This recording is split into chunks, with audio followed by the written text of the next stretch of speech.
December, and we just happen to have a really warm day. In this particular raised bed, I have some collard plants, which actually do really well in cold and frosty climates. So they're looking a little peaked right now because we already picked a whole and ate a whole bunch of them for Thanksgiving. There's a couple of ways you can go about building your own raised garden bed. You can do it with wood, and I have some laid out here because I'm like really messy. Or you could use one of these plastic kiddie pools. Hopefully, when I pull this up, nothing will jump out at us. And this is one of my plastic kiddie pools from last gardening season. So this or wood, either way, it'll work for you. It just depends on how much effort you want to put into it.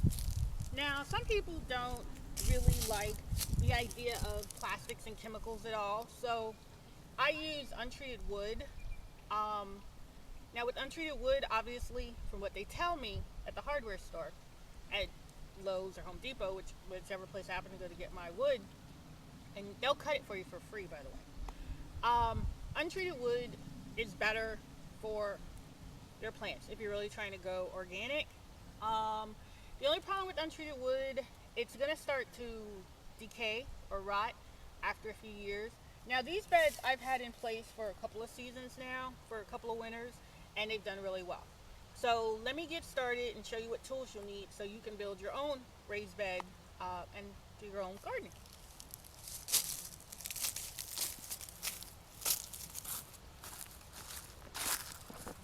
First and foremost, I want to stress to you some issues about safety when you're using tools, manual tools and power tools. You should wear safety goggles, you should wear gloves, because you don't want anything flying up, hitting you in the face. Now, I do not, by any stretch of the imagination, claim to be an expert on any of this. So when you go to your local hardware store, you can check with the people there because they're actually pretty good and pretty knowledgeable. I find that my best friends in doing all these projects are the salespeople because they really tend to know their stuff. There are a lot of books on how to build your own little raised garden bed. There's excellent books on square foot gardening.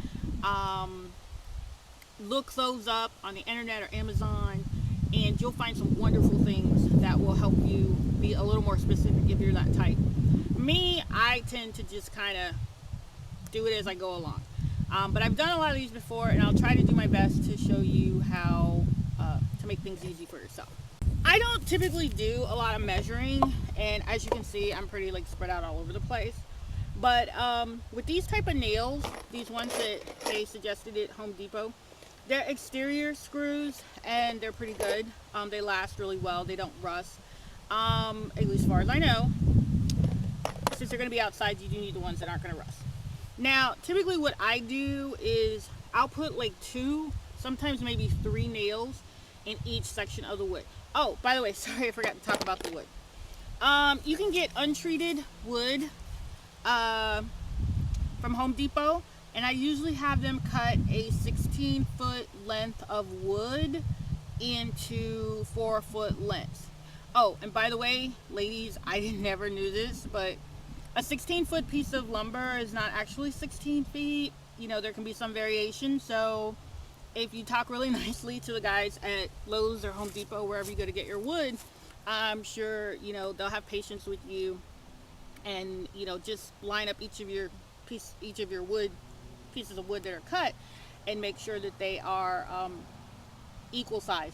If they're not perfectly 4x4, it's not a big deal because sometimes I've gotten ones that are a little bit longer or shorter than the other, and you can manage to make do. So with that in mind, I like to tap start my nail. That way it doesn't fly off.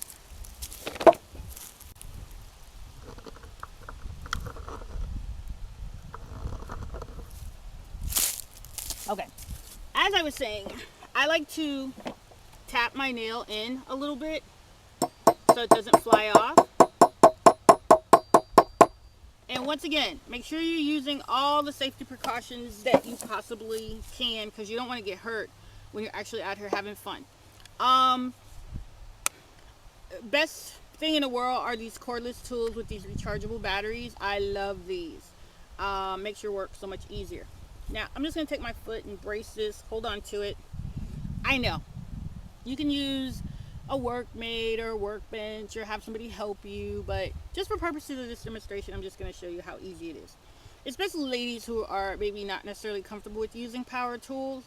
I love them. So anyway, you want to line up your bit. Oh, make sure it's in there really tight or it'll fly out. And take your time. Okay, and sometimes you've got to put a little pressure to get it to go all the way down into the wood, but you want to keep it straight. Okay, once you've got it fairly halfway down in there, turn it over and now you see the nail. Now keep doing this for all four sides of your pieces of wood until you have your little garden box built and ready to go. Now I'm going to set one up together, set one up for you, show it what it looks like, and then you can take it from there.